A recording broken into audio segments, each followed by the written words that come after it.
গতকালকে দোয়া মাহফিলের আয়োজন করেছেন বাংলাদেশের প্রধানমন্ত্রী তারেক রহমান। আলহামদুলিল্লাহ বলেন। মাননীয় প্রধানমন্ত্রী তারেক রহমান জুলাই শহীদদের জন্য দোয়া মাহফিলের আয়োজন করেছেন এবং যেখানে দোয়া মাহফিল হচ্ছে একটা মঞ্চ তৈরি করা হয়েছে। মঞ্চে তিনি না উঠে নিচে বসে আছেন চেয়ারে, আর আলেমদেরকে তিনি মঞ্চে বসতে দিয়েছেন। আলহামদুলিল্লাহ বলেন। যদিও তার জন্য স্পেশাল চেয়ার ছিল, সম্মানের জায়গা ছিল, কিন্তু মাননীয় প্রধানমন্ত্রী মঞ্চে না বসে আলেম ওলামাদেরকে বসাইয়া কোরআন তেলাওয়াত করায়া আলেমদের মাধ্যমে দোয়া করে নিয়েছেন জুলাই শহীদদের জন্য। যে স্মৃতিটা দেখার পরে, যে দৃশ্য দেখার পরে আমরা আনন্দিত হয়েছি। উনি প্রশংসিত হচ্ছেন, আর অবশ্যই ভালো কাজের প্রশংসা করা দরকার। কথা বলেন ঠিক কিনা? আলেমদেরকে যারা সম্মান করে, আলেমদেরকে যারা শ্রদ্ধা করে, তাদের মান সম্মান ইজ্জতকে বৃদ্ধি করে দেয় কে? হাদিসে রসুল বলেছেন তোমরা আলেম হও, আলেম হতে না পারলে আলেমের পিতা মাতা হও। রসুল বললেন যদি সেটাও হতে না পারো আলেমদের মহব্বত করো, যদি সেটাও করতে না পারো এই পর্যন্ত স্থির থাকো। তবে 4 নম্বরে রসুল বললেন আলেমদের বিরুদ্ধে যেও না। 1 নম্বর হয় আলেম হও, 2 নম্বরে না হলে আলেমের পিতা মাতা হও, 3 নম্বরে না হলে আলেমদের মহব্বত করো, ভালোবাসো।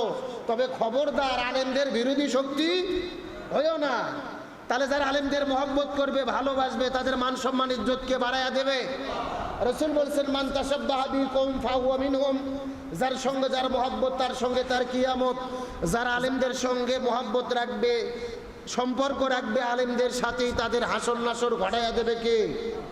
কিন্তু আমার একটা প্রশ্ন হলো, এই বাংলাদেশে মসজিদে যেরকম আলেমদের সম্মান করা হয়, মাদ্রাসাতে আলেমদের যেমন সম্মান করা হয়, পীরের খানকায় যেভাবে আলেমদের সম্মান করা হয়, মসজিদের মেম্বারে যেভাবে আলেমদের সম্মান করা হয়, দোয়া মাহফিলে যেভাবে আলেমদের সম্মান করা হয়, মিলাদ মাহফিলে যেভাবে আলেমদের সম্মান করা হয়, একই রকমভাবে বিচারালয়ে, সংসদ ভবনে, ইউনিয়ন পরিষদে, সচিবালয়ে, সব জায়গায় যদি আলেমদের সম্মান করা হতো এই সমাজটা পরিবর্তন হয়ে যেত। কিন্তু আমরা আলেমদেরকে দোয়া করার জন্য চেয়ার ছেড়ে দেই, দোয়া করার জন্য মঞ্চ ছেড়ে দেই, মিলাদ পড়ানোর জন্য মসজিদ ছেড়ে দেই, বুখারী পড়ানোর জন্য মাদ্রাসা ছেড়ে দেই, কিন্তু দেশ পরিচালনা করার জন্য সচিবালয় আর সংসদ ভবন ছাড়তে চাই না। কথা কর না কে? আলেমদের সম্মান কোথায়? মসজিদে। আলেমদের সম্মান মাদ্রাসায়, পীরের খানকায়। বিয়ের দিনে বিয়ে পড়ান, জানাজার দিনে জানাজা, মানুষ পড়ে গেলে দোয়া, মিলাদ মাহফিল। কিন্তু যদি বলা হয় আপনারা 54 বছর তো দেশ চালালেন, একটাবার হুজুরদেরকে ছেড়ে দেন, ওরা 2 বছর চালাইয়া দেখুক না, ফেল হলে এদেরকে ঘাত ধরে নেমে দেব, তবে পরীক্ষা করে দেখার দরকার আছে না নাই? এটা বললেই বলবেন না হুজুর নামাজ পড়ে খাচ্ছেন, ওখানেই থাকেন। কথা কন না কে?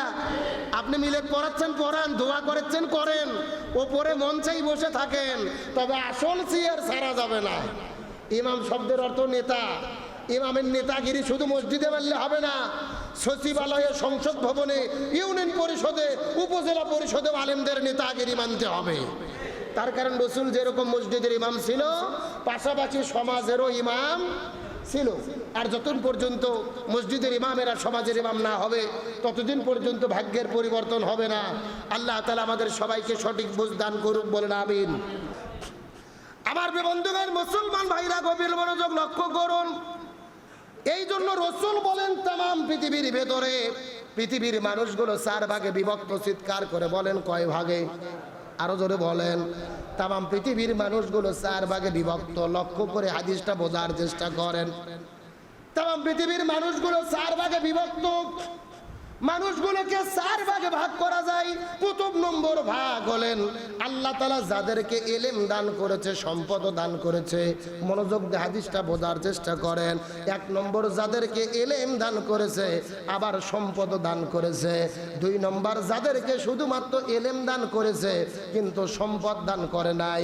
আর 3 নম্বর যাদেরকে সম্পদ দান করেছে কিন্তু ইলম দান করে নাই।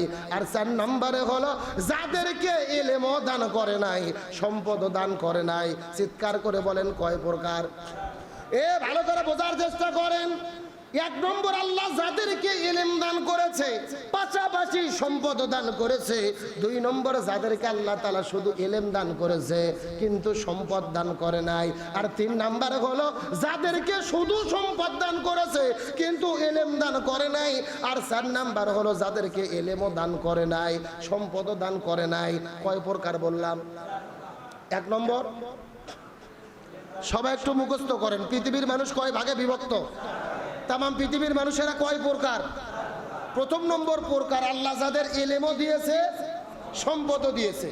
দুই নম্বর, আল্লাহ যাদেরকে শুধু ইলম দিয়েছে কিন্তু সম্পদ দেয়নি। তিন নম্বরে, আল্লাহ যাদেরকে শুধু সম্পদ দিয়েছে কিন্তু ইলম দেয়নি। আর চার নম্বর হলো যাদেরকে সম্পদও দেয়নি, ইলমও দেয়নি। আমার বন্ধুগণ, মুসলমান ভাইরা গভীর মনোযোগ। এই কথা বলার পরে রাসূল ব্যাখ্যা দিচ্ছেন, এই চার প্রকার মানুষের ভেতরে দুই প্রকার মানুষ হলেন সর্বশ্রেষ্ঠ, আর দুই প্রকার মানুষ হলেন সর্বনিকৃষ্ট। দুই প্রকার মানুষ হলো সর্বশ্রেষ্ঠ আর দুই প্রকার মানুষ হলো সর্বনিকৃষ্ট। কোন দুই প্রকার মানুষ সর্বশ্রেষ্ঠ আর কোন দুই প্রকার মানুষেরা সর্বনিকৃষ্ট বোঝার জন্য মনোযোগ দিয়ে বোঝার চেষ্টা করেন। প্রথম নাম্বার প্রকার হলো আল্লাহ যাদেরকে ইলমও দিয়েছে, সম্পদ, আল্লাহ যাদেরকে ইলমও দিয়েছে সম্পদও দিয়েছে, তার মানে এই মানুষগুলোকে টাকা পয়সাও দান করা হয়েছে, আবার দ্বীনের জ্ঞানও দান করা হয়েছে। ধর্মের জ্ঞান আল্লাহ তাআলা যাদেরকে দান করেছে, আবার সম্পদও দান করেছে।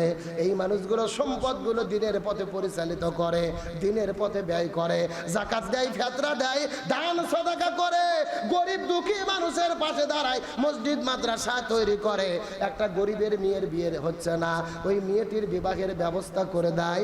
একটা দরিদ্র মানুষ অসুস্থ, চিকিৎসা নিতে পারে না, তার চিকিৎসার ব্যবস্থা করে। এই মানুষেরা বন্যা শুরু হয়ে গেছে, এলাকার মানুষেরা বিপদের মধ্যে পড়েছে, ওই বন্যার্ত মানুষের মধ্যে খাবার বিতরণ করে। প্রচন্ড শীতের কারণে গরিব মানুষেরা শরীরে কাপড় দিতে পারে না, ওই শীতার্ত মানুষের মধ্যে কম্বল বিতরণ করে। তার মানে আল্লাহ তাআলা এদেরকে যেই রকম সম্পদ দান করেছে, একই রকম দ্বীনের জ্ঞান দান করেছে, ধর্মীয় মূল্যবোধ আল্লাহ তাআলা দান করেছে, তাদেরকে কোরআন সুন্নাহর জ্ঞান দান করেছে, দ্বীনের প্রতি ধর্মের প্রতি টান দিয়েছে, ভালো ভালো কাজ তারা করে, ইলম অনুযায়ী আমল করে। যেই রকম আল্লাহ তাআলা তাদেরকে সম্পদ দিলেন, এই সম্পদটা ভালো ভালো ভালো ভালো পথে ব্যয় করে। রাসূল বললেন এরাই হলেন সর্বশ্রেষ্ঠ, এরাই হলেন জান্নাতি শ্রেণীর মানুষ। তাহলে এক নম্বর সর্বশ্রেষ্ঠ মানুষ কারা? আল্লাহ যাদের সম্পদও দিয়েছে, ইলমও দিয়েছে। এই ইলম মানে শুধু বড় আলেম তা না, মানে ধর্মের জ্ঞান, ধর্মের প্রতি টান, ধর্মের প্রতি মহব্বত। যেরকম সম্পদ আছে একই রকম ভাবে ভালো কাজ করার মন মানসিকতাও আছে। মসজিদে টাকা চাইলে দান করে, মাদ্রাসায় টাকা চাইলে দেয়, গরিব দুঃখী হাত পাতলে টাকা দেয়, গরিব মানুষের মেয়ের বিয়ের ব্যবস্থা করে, অসুস্থ মানুষের সেবা করে, বন্যা হলে টাকা দেয়, শীতার্ত মানুষের পোশাক দেয়, অসুস্থ মানুষের সেবা করে, বিপদগ্রস্ত মানুষের পাশে দাঁড়ায়। আল্লাহ যেমন তাদের সম্পদও দিয়েছে তেমনি দ্বীনের জ্ঞানও দিয়েছে, ভালো মনও দিয়েছে। রাসূল বললেন এরা হলো পৃথিবীর সর্বশ্রেষ্ঠ মানুষ। চিৎকার করে বলেন সুবহানাল্লাহ।